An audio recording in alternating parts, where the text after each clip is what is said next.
నమస్కారం ETV news కు స్వాగతం ముఖ్యాంశాలు నల్ల కుబేరుల భరతం పట్టేందుకు కేంద్రం సన్నాహాలు లోక్సభకు ఆదాయ పన్ను చట్ట సవరణ బిల్లు లెక్క చూపని ఆదాయంపై పన్ను మోత స్వచ్ఛందంగా బయట పెడితే 50% పన్ను వసూలు దాచిపెట్టే వారికి 85% వరకు మోత చేతికి వచ్చే నగదు తీసుకునేందుకు షరతులు నోట్ల రద్దు తర్వాత పరిణామాలు చక్కదిద్దేందుకు కేంద్రం చర్యలు 5 ముఖ్యమంత్రుల కమిటీ ఏర్పాటు చంద్రబాబుకు నేతృత్వ బాధ్యత నోట్ల రద్దుపై పార్లమెంట్లో కొనసాగుతున్న ప్రతిష్టంభన చర్చలో ప్రధాని పాల్గొనాల్సిందేనని విపక్షాల పట్టు ఉభయ సభల్లో సాగని కార్యకలాపాలు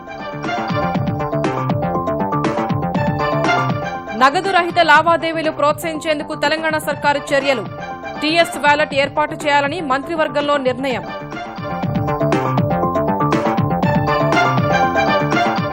అమరావతి మెట్రో రైల్ టెండర్ల ప్రక్రియ ప్రారంభం 2 కారిడార్లకు ఆహ్వానిస్తూ డీఆర్ఎంఎస్ ప్రకటన జనవరి 2వ వారం వరకు గడువు మొహాలీ టెస్టుపై పట్టు బిగించిన భారత్ తొలి ఇన్నింగ్స్ లో 134 పరుగుల ఆధిక్యం రెండో ఇన్నింగ్స్ లో స్పిన్నర్ల ధాటికి ఇంగ్లాండ్ విలవిల అమరావతిలో కన్నుల పండువగా ఈటీవీ కార్తీక దీపోత్సవం వెళ్లి విరిసిన ఆధ్యాత్మిక పరిమళాలు పెద్ద సంఖ్యలో హాజరైన మహిళలు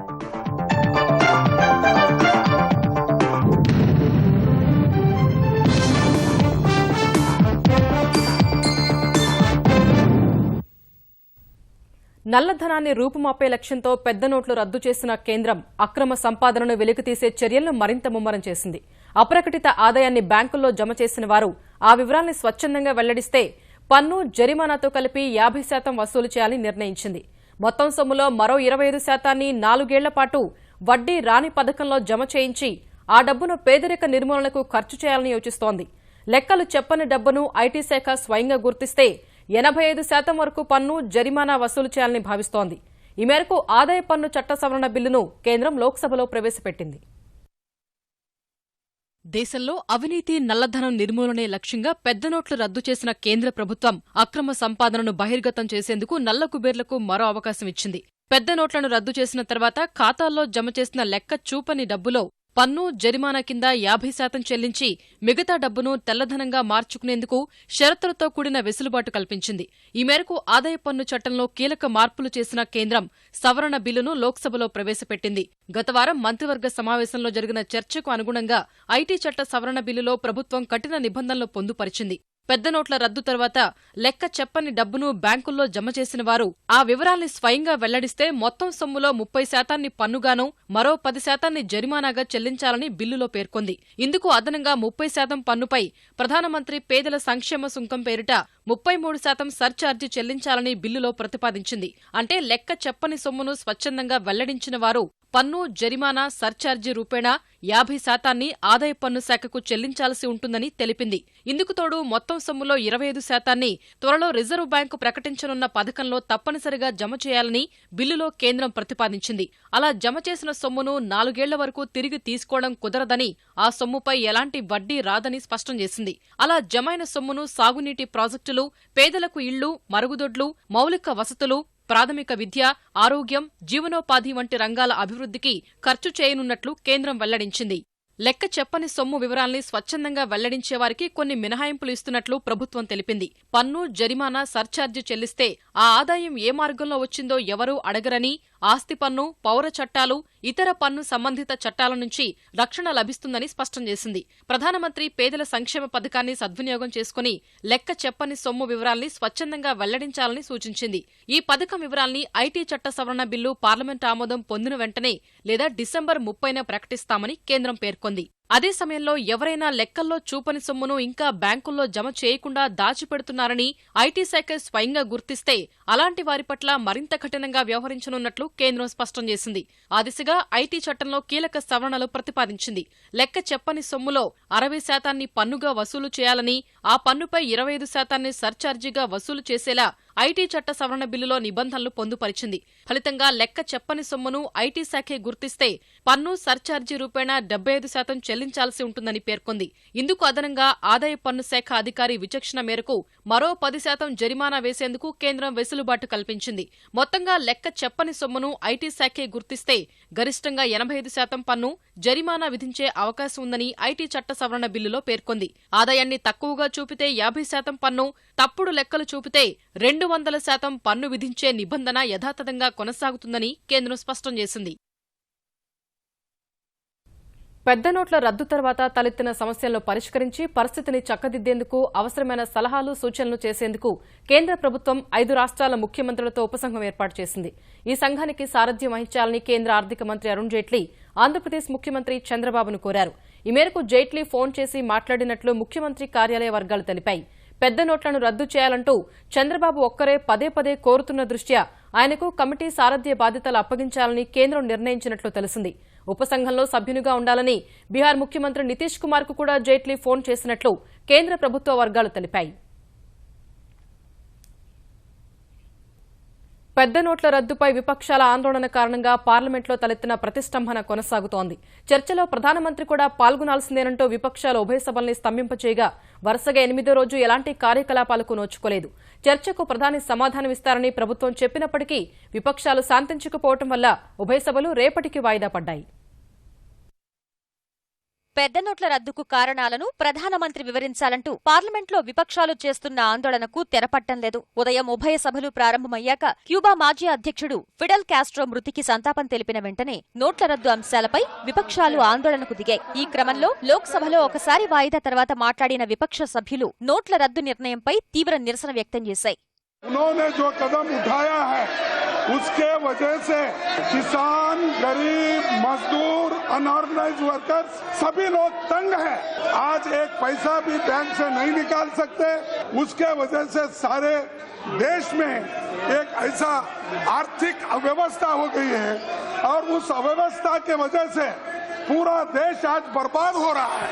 प्रधानमंत्री आकर के स्टेटमेंट ने अपनी बात कहें, क्या मजबूरी से ऐसा किया है, तो उन्हीं के सम्मान के लिए है। చర్చను కొనసాగిస్తే ప్రధానమంత్రి సమాధానం చెబుతారని హోంమంత్రి రాజ్నాథ్ స్పష్టం చేశారు. देश में कोई एक व्यक्ति भी नहीं है जो कि हमारी सरकार के द्वारा, हमारे प्रधानमंत्री के द्वारा लिए गए इस फैसले, इसके इम्प्लीमेंटेशन को लेकर कहीं यदि किसी को शिकायत है तो पहले दिन से ही हम सभी लोग चर्चा के लिए, इस पर बहस करने के लिए तैयार हैं। प्रतिपक्ष चाहता है कि प्रधानमंत्री भी आए तो प्रधानमंत्री जी आएंगे और जहां आवश्यक हुआ पूरे बहस में प्रधानमंत्री जी भी इंटरवेंशन करेंगे। అప్పటికీ శాంతించని విపక్షాలు ఆందోళన కొనసాగించగా మరోసారి వాయిదా తర్వాత సభ రేపటికి వాయిదా పడింది. రాజ్యసభలో కూడా ఇదే పరిస్థితి నెలకొంది. విపక్షాల నిరసనల మధ్య సభ 2 సార్లు వాయిదా పడగా భాజపా సభ్యుడిని ఉద్దేశించి సమాజ్వాదీ సభ్యుడు నరేష్ అగర్వాల్ చేసిన వ్యాఖ్యలు దుమారం రేపాయి. అందుకు ఆయన క్షమాపణ చెప్పాలని భాజపా సభ్యులు నిరసనకు దిగగా ఆ వ్యాఖ్యలను రికార్డుల నుంచి తొలగిస్తున్నట్లు డిప్యూటీ చైర్మన్ ప్రకటించారు. తర్వాత మాట్లాడిన ప్రతిపక్ష నేత ఆజాద్ చర్చకు ప్రధాని రావాల్సిందేనని పట్టుబట్టారు. ये चर्चा दोनों सदनों में होनी चाहिए, लेकिन जिस नेता ने अनाउंसमेंट की है वो मौजूद होना चाहिए, क्योंकि आम तौर पर ये बताया जाता है कि कैबिनेट को मालूम नहीं था, वित्त मंत्री को मालूम नहीं था, किसी को मालूम नहीं था। जब किसी को भी नहीं मालूम था तो वो कैसे सवाल जवाब दे सकता है? तो जवाब वही दे सकता है। आपका आक्रोश जो है वो काले धन के कुबेरों की कंगाली को लेकर है। आपका आक्रोश जो है वो जो काले धन की नाकेबंदी हुई है उसको लेकर है। अब आप जो है वो जब सड़क पर जब पूरी तरह से फेल हो गए तो संसद को आप चर्चा के बजाय चुहलबाजी का हिस्सा बना रहे हैं। हमारी आपसे अपील है, आप चर्चा शुरू करिए, प्रधानमंत्री जी भी जवाब देंगे। సర్కార్ హామీతో సంతృప్తి చెందని విపక్షాలు నిరసన కొనసాగించగా సభ రేపటికి వాయిదా పడింది. పెద్ద నోట్ల రద్దుకు నిరసనగా విపక్షాలు దేశవ్యాప్తంగా ఆందోళనలో నిరసనలు చేపట్టగా వామపక్షాలు బంద్ పాటించాయి. కాంగ్రెస్, టీఎంసీ, ఆమ్ ఆద్మీ పార్టీ సహా మరికొన్ని పార్టీలు జన ఆక్రోశ్ దివస్ పేరుతో ఆందోళనలు నిర్వహించాయి. కేంద్రానికి వ్యతిరేకంగా రైళ్లు, బస్సుల రాకపోకలను నిలిపివేసే ప్రయత్నం చేయగా పోలీసులు అడ్డుకున్నారు. వామపక్షాల 12 గంటల బంద్కు స్పందన కరువైంది. పెద్ద నోట్ల రద్దుపై ఆందోళన బాటపట్టిన ప్రతిపక్ష పార్టీల్లో ఐక్యత కొరవడగా వామపక్షాలు ఇచ్చిన బంద్ పిలుపునకు పెద్దగా స్పందన కనిపించలేదు. వామపక్షాలు అధికారంలో ఉన్న కేరళ, త్రిపురల్లో మినహా ఎక్కడా బంద్ ఛాయలు కనిపించలేదు. తొలుత బంద్కు మద్దతు తెలిపిన కాంగ్రెస్ సహా ఇతర విపక్షాలు చివరి నిమిషంలో బంద్ నుంచి వెనక్కి తగ్గి ఆందోళనలకే పరిమితమయ్యాయి. ఉదయం పార్లమెంట్ ఆవరణలోని గాంధీ విగ్రహం వద్ద కాంగ్రెస్ ధర్నా నిర్వహించింది. ఈ ఆందోళనకు TMC, Samajwadi party, BSP, JDU, BJD సభ్యులు హాజరు కాలేదు. ఆర్జేడీ నేత JP Yadav, NCP MP Supriya Sule, DMK MP Kanimozhi మరికొందరు నేతలు పాల్గొన్నారు. అటు వామపక్షాలు మండీ హౌస్ నుంచి జంతర్ మంతర్ వరకు భారీ ప్రదర్శన చేపట్టాయి. కేంద్రం నిర్ణయాన్ని వ్యతిరేకిస్తున్న బంగాల్ ముఖ్యమంత్రి మమతా బెనర్జీ కోల్కతాలో జరిగిన ఆందోళనల్లో స్వయంగా పాల్గొన్నారు. ప్రభుత్వ విధానాల కారణంగా పేదలు, చిరు వ్యాపారులు, కూలీలు, రైతులు నష్టపోతున్నారని ఆమె మండిపడ్డారు. అవసరమైతే ప్రధాని నివాసం ఎదుట ధర్నా చేస్తానని హెచ్చరించారు. జమ్మూ కశ్మీర్, పంజాబ్, హర్యానా, బీహార్లో ఆందోళనలు జరిగాయి. బీహార్లో అధికార జేడీయూ నిరసనలకు దూరంగా ఉంది. ముంబై, చెన్నైలో కాంగ్రెస్ కార్యకర్తలు ఆందోళనలు, ధర్నాలు చేశారు. చెన్నైలో స్టాలిన్ నేతృత్వంలో డీఎంకే కార్యకర్తలు ఆందోళన చేపట్టగా పోలీసులు వారిని అరెస్టు చేశారు.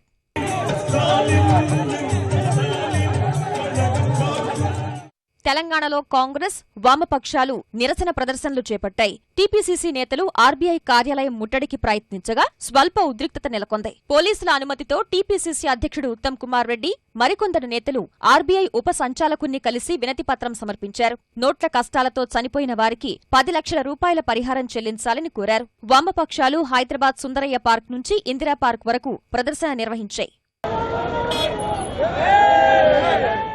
ఆంధ్రప్రదేశ్లో వామపక్షాలు, వైకాపా, కాంగ్రెస్ నిరసన ప్రదర్శనలు నిర్వహించాయి. విజయవాడలో సిపిఎం, సిపిఐ కార్యకర్తలు నిరసన ప్రదర్శన చేపట్టగా లెనిన్ సెంటర్లో పీసీసీ అధ్యక్షుడు రఘువీరారెడ్డి రోడ్డుపై బైఠాయించారు. కాళేశ్వరరావు మార్కెట్ వద్ద వైకాపా ఆందోళన చేపట్టింది.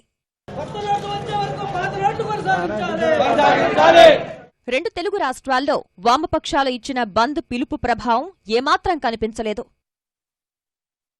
పెద్ద నోట్ల రద్దుకు వ్యతిరేకంగా విపక్షాలు చేపట్టిన భారత్ బంద్, ఆక్రోష్ దివస్ పూర్తిగా విఫలమయ్యాయని కేంద్ర సమాచార ప్రసార శాఖ మంత్రి వెంకయ్యనాయుడు అన్నారు.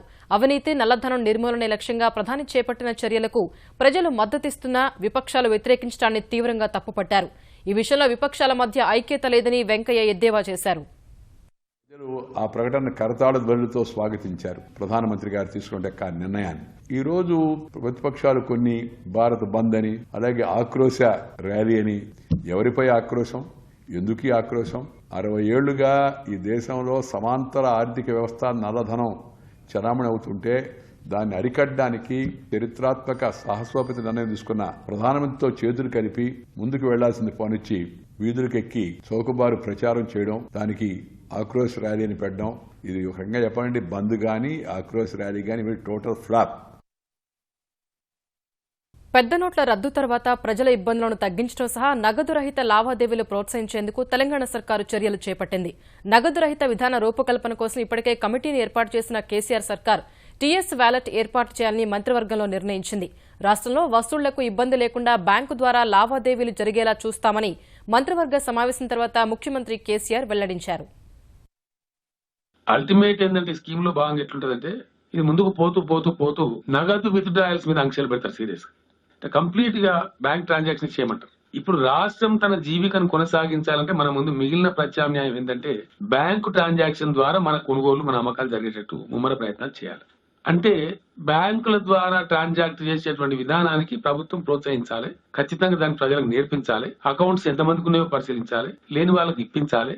ఈ ప్రయత్నం అతి ముమ్మరంగా చేయాలని చెప్పి ఈ నిర్ణయం తీసుకున్నాం. ఇప్పుడు రాష్ట్ర స్థాయిలో ఒక టాస్క్ ఫోర్స్ వేసినాం. High value transactions in government like registration department, excise should happen through net banking. VAT dealers దగ్గర స్వైపింగ్ మెషిన్ పెట్టేటువంటి మరి చర్యలు తీసుకోవాలి. అగ్రికల్చర్ సెక్టర్ లో ఆల్ మార్కెట్ యార్డ్స్ లో ఫార్మర్స్ పేమెంట్ ఇచ్చే కాడ కూడా ఎట్లా బ్యాంక్స్ ద్వారా ఆలోచన చేయాలి. పెద్ద నోట్ల రద్దు ప్రభావం స్థిరాస్తి రంగంపై ఎక్కువగా ఉంటుందన్న కేసీఆర్ ఆ రంగ కార్మికుల కష్టాలను దూరం చేసేందుకు చర్యలు తీసుకుంటున్నట్లు వివరించారు. జీహెచ్ఎంసీ పరిధిలో 5 రూపాయలకే అందిస్తున్న భోజనం వీలైనంత ఎక్కువ మందికి సరఫరా చేస్తామని తెలిపారు. 2 పడక గదుల ఇళ్ల నిర్మాణం వేగవంతం చేస్తామన్నారు. దీని ఇంపాక్ట్ చాలా సీరియస్ గా రియల్ ఎస్టేట్ మీద సివియర్ ఇంపాక్ట్ ఉంటుంది. హైదరాబాద్ నగరంలో house building industry is a very huge industry. దీంట్లో కొన్ని లక్షల మంది పొట్టబోసుకొని బతుకుతారు. కొంత స్తంభించిపోయే ఆస్కారం ఉంటుంది. మొత్తంగా స్తంభించకపోయినా కొంత స్తంభిస్తుంది. వీళ్ళకి పని కల్పించడానికి ఇమీడియట్ గా డబుల్ బెడ్రూమ్ కన్స్ట్రక్షన్ బాగా స్పీడ్ పెంచమని చెప్పాం. మనకు ఆల్మోస్ట్ ఒక 5,000 crores డబ్బులు ఉన్నాయి మన నిధులు, దాన్ని స్పీడ్ గా పెట్టమని చెప్పాం. ఎందుకంటే సో దట్ ఈ హౌస్ బిల్డింగ్ ఇండస్ట్రీలో ఉన్న వర్కర్స్ ఇమీడియట్ గా వాళ్ళకి వర్క్ పోకుండా ఉండడానికి కొంత ఆదుకోవడానికి ఉపయోగపడుతుందని ఆలోచన చేసి కేబినెట్ లో అదొక మేజర్ డెసిషన్ తీసుకున్నాం.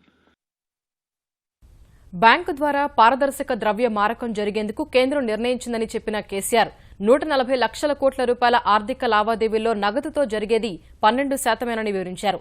నగదు రహిత లావాదేవీలను పూర్తి స్థాయిలో అమలు చేసేందుకు తీసుకోవాల్సిన చర్యలపై ఇటీవల ప్రధాని మోదీతో చర్చించానని తెలిపారు. దేశంలో ఈ రోజు వాడబడుతున్నటువంటి మెషిన్స్ 14.5 లక్షలు. దేశం ఇప్పుడు మొత్తం క్యాష్ లెస్ కంట్రీ కావాలంటే అవసరమయ్యేటువంటి స్వైపింగ్ మెషిన్స్ 10 కోట్లు. చాలా సులభమైనటువంటి యాప్స్ కూడా వస్తా ఉంది. ఫర్ ఎగ్జాంపుల్ నేను ఒకరికి 25 రూపాయలు ఇవ్వాలి, నేమ్ అడ్రస్ పెట్టి నేను ప్రెస్ చేస్తే 25 రూపాయలు ట్రాన్స్ఫర్ అయిపోతుంది. దానికి సంబంధించి ఈ రోజు ఇప్పుడు టీఎస్ వ్యాలెట్ కూడా మనం పెట్టబోతా ఉన్నాం. మన ఐటీ డిపార్ట్మెంట్ దాన్ని తయారు చేస్తున్నారు. కొన్ని ట్రాన్సాక్షన్ చేస్తాం మనం. 1.5%, 2%, 3% ఎవరైతే వ్యాపారి ఉన్నాడో ఎక్కడైతే మనం కొనుక్కున్నామో అతని దగ్గర కట్ చేస్తారన్నమాట. ఎండిఆర్ అంటారు దాన్ని, మర్చెంట్ డిస్కౌంట్ రేట్. దాన్ని పూర్తి తీసేయమనం. ఎందుకంటే వ్యాపారి డిస్కరేజ్ చేస్తున్నాడు, అతను డబ్బు కట్టాల్సి చెప్తుంది. కాబట్టి అంటే cashless country, cashless state, cashless society చేయాలంటే విధిగా ఇవన్నీ కూడా చెయ్యాలి. తాత్కాలికంగా ప్రజలకు ఇబ్బందులు ఉన్నప్పటికీ కేంద్రం వ్యూహాత్మకంగా తీసుకున్న పెద్ద నోట్ల రద్దు నిర్ణయాన్ని స్వాగతించాల్సిందేనని కేసీఆర్ వ్యాఖ్యానించారు. ఒక ప్రధానమంత్రిగా ఉండేటువంటి వ్యక్తి దేశాన్ని గోల్మాల్ చేసే అవసరం ఆయనకు ఉందని చెప్పి నేను అనుకోను. Definitely this is a welcome step, 100%. అలా అనుమానం లేదు. పరిపాలకులు తప్పులు చేస్తే డెఫినెట్ గా ప్రజలు శిక్షిస్తారు. మోడీ గారు కూడా చెప్పిండు, I'm ready for any punishment అని చెప్పి. కాబట్టి దాన్ని అంత తప్పుగా అర్థం చేసుకోవాల్సిన అవసరం లేదు. కానీ దేశంలో ఒక టోటల్ క్లీనప్ మెకానిజం చేస్తానికి వచ్చినప్పుడు వ్యతిరేకించాల్సిన అవసరం లేదని నా భావన. అమరావతి మెట్రో రైల్ ప్రాజెక్టుకు టెండర్ల ప్రక్రియ ప్రారంభమైంది. 2 కారిడార్లకు సంబంధించిన టెండర్లను ఆహ్వానిస్తూ డీఎంఆర్సీ నోటిఫికేషన్ జారీ చేసింది. విజయవాడ నగరంలో మెట్రో ప్రాజెక్టుకు సంబంధించి 2 కారిడార్లకు కేంద్రం అనుమతించింది. పండిట్ నెహ్రూ బస్టాండ్ నుంచి నిడమానూరు వరకు 13.5 కిలోమీటర్ల మొదటి కారిడార్, పండిట్ నెహ్రూ బస్టాండ్ నుంచి పెనమలూరు వరకు 12.5 కిలోమీటర్ల రెండో కారిడార్ నిర్మించనుండగా ఈ ప్రాజెక్టుకు Delhi metro rail corporation consultancy బాధ్యతలను చూస్తోంది. 2 కారిడార్లకు సంబంధించి అంతర్జాతీయ టెండర్లను ఆహ్వానిస్తూ ప్రకటన వెలువరించిన డీఎంఆర్సీ వచ్చే ఏడాది జనవరి 14లోగా మొదటి కారిడార్కు, జనవరి 19లోగా రెండో కారిడార్కు టెండర్లు దాఖలు చేయాలని పేర్కొంది.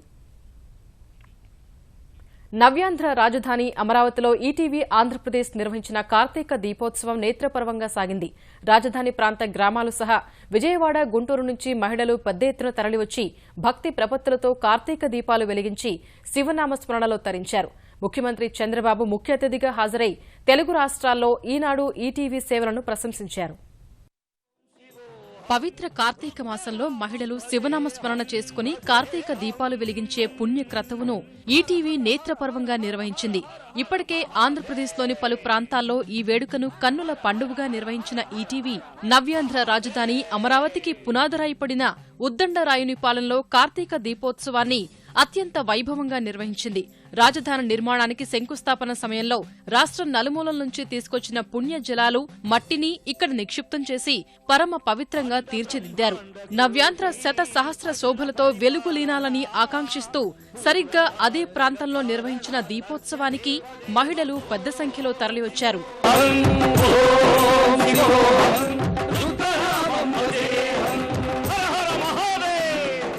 దీపోత్సవం సందర్భంగా సినీ గాయకులు ఆలపించిన భక్తి గీతాలు మహిళల్ని అలరించాయి.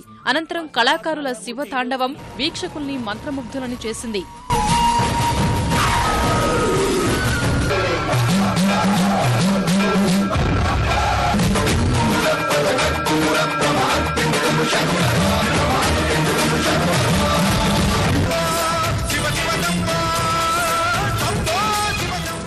ఈ వేడుకకు హాజరైన ముఖ్యమంత్రి చంద్రబాబు పెద్ద ఎత్తున మహిళా మూర్తులను ఒకచోట చేర్చి ధర్మ ప్రబోధం చేయడం, కార్తీక దీపాలు వెలిగించడం పట్ల సంతోషం వ్యక్తం చేశారు. అమరావతి గొప్ప నగరంగా అవతరించేందుకు ఇలాంటి కార్యక్రమాలు దోహదపడతాయని తెలిపారు. రామోజీరావు గారిని మనస్ఫూర్తిగా అభినందిస్తూ మీరు చేసే అనేక కార్యక్రమాల్లో ఈ యొక్క కార్తీక దీపారాధన కూడా దీపోత్సవాన్ని పెట్టి మీరు ముందుకు తీసుకొచ్చారు. మామూలుగా పెట్టాలంటే ఏ విజయవాడ, గుంటూరులో పెట్టేవాళ్ళు కాదు. అమరావతికి పూర్వ వైభవం తేవాలి, మళ్ళీ ప్రజలకు గుర్తు చేయాలి. ఇక్కడ ఈ కార్తీక దీపోత్సవం పెడితే మనలో కూడా ఒక భక్తి వస్తుంది, ఈ యొక్క పవిత్రమైన భావం పెరుగుతుందనే ఉద్దేశంతో ఇక్కడ ఈ కార్యక్రమం చేశారు. వారిని మనస్ఫూర్తిగా అభినందిస్తూ భారతదేశానికి ఒక ఆణిముత్యంగా ఈ అమరావతి తయారు కావాల్సిన అవసరం ఉంది. ఇది చేసే శక్తి మనకుంది. ఈ నేలకు కూడా ఆ బలం ఉందని చెప్పి కూడా నేను మీకు తెలియజేసుకుంటున్నాను.